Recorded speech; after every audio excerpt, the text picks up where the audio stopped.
பிஜேபிக்கும் திமுகவுக்கும் என்ன கொள்கை மாறுபாடு இருக்குதுன்னு நீங்க நினைக்கிறீங்க? சும்மா எதிர்க்கிறது மாதிரி எதிர்ப்பாங்க, நம்மளை ஏமாற்றுவதற்கு. தேர்தல் நேரத்தில் பேசுவாங்க, விளையாட்டு போட்டியா அவரை கூட்டி வந்தா நடத்துவாங்க, நலத்திட்டமா அவரை கூட்டி வந்தா நடத்துவாங்க. ஆளுங்கட்சியா இருக்கும்போது, எதிர்கட்சியா இருக்கும்போது கோபேக் மோடி, கருப்பு கொடி கருப்பு பலூன். ஆளுங்கட்சியானா வெல்கம் மோடி, வெள்ள குடை, காவலர்களுக்கு காவி காக்கிய கழட்டிட்டு காவி சீருடை.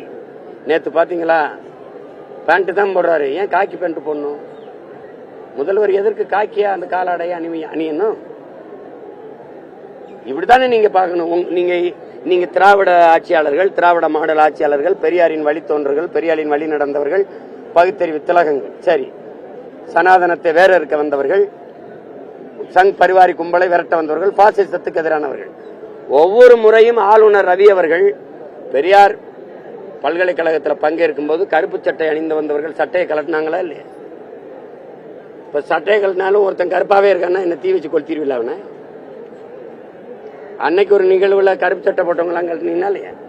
பெண்களே கருப்பு துப்பட்டா போட்டிருந்தா எடுத்து வெளியில விடுறீங்க. இப்ப கருப்பா இருக்கிறது உங்களுக்கு பிடிக்காதுன்னா தலையில இருக்கிற முடியெல்லாம் மயிரெல்லாம் கருப்பா இருக்கல வலிச்சு விட்டுருவீங்களா? சொல்லுங்க. நீங்க ஆளுநரும் மொட்டை அடிச்சுட்டு வருவாரா? கருப்புல அப்படி என்ன வெறுப்பு இருக்கு உங்களுக்கு? என்ன வெறுப்பு இருக்கு? வெள்ளையா இருக்கிறவங்க உழைக்கிறதெல்லாம் சாப்பிடுவீங்களா? கருப்பா இருக்க சாப்பிடுற கத்திரிக்காய் வெண்டைக்காய் எல்லாம் சாப்பிடுறது இல்ல. ஐயோ இவன் கருப்பா இருக்கிறவன் விளைய வச்சது கீழே போட்டு போயிருவீங்களா? சேட்டை தானே இதெல்லாம். இதையான் கண்டிக்கல பகுத்தறிவு திலகங்கள், பெரியாரின் வழித்தோன்றர்கள்? நான் ஒருத்தன் தான் கத்திக்கிட்டு இருக்கேன். தலித்துகள் எந்த மாநிலத்திலும் முதல்வராக முடியாது?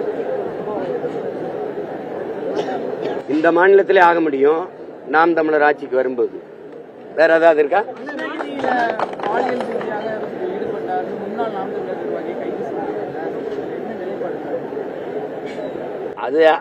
அது உரிய நடவடிக்கை அரசு எடுத்திருக்குது, காவல்துறை கைது செய்திருக்குது.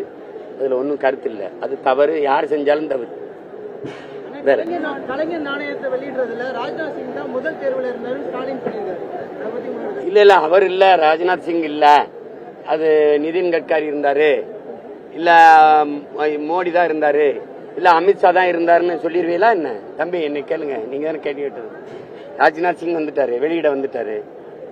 இல்ல ராஜ்நாத் சிங் இல்ல, என் தேர்வு அமித்ஷா தான், இல்ல நிதின் கட்காரி தான் சொல்லிடுவீங்களா என்ன?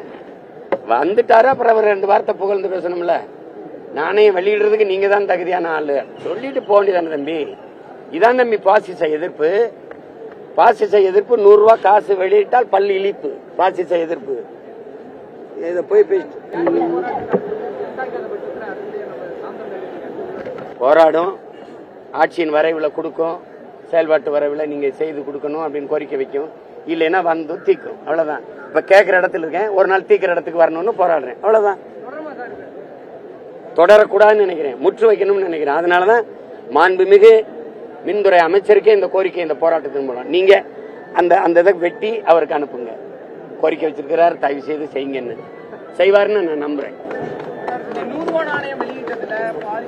எதுக்கு செல்லா காசை போட்டு இவ்வளவு நேரம் பேசிக்கிறார்? 100 ரூபாய் நாணயத்தை வாங்கி கொண்டு அந்த நாணயத்தை வாங்கி கொண்டா டாஸ்மார்க்ல கூட கூற ஒரு குவார்டர் வேணா கொடுக்க சொல்லுவோம்.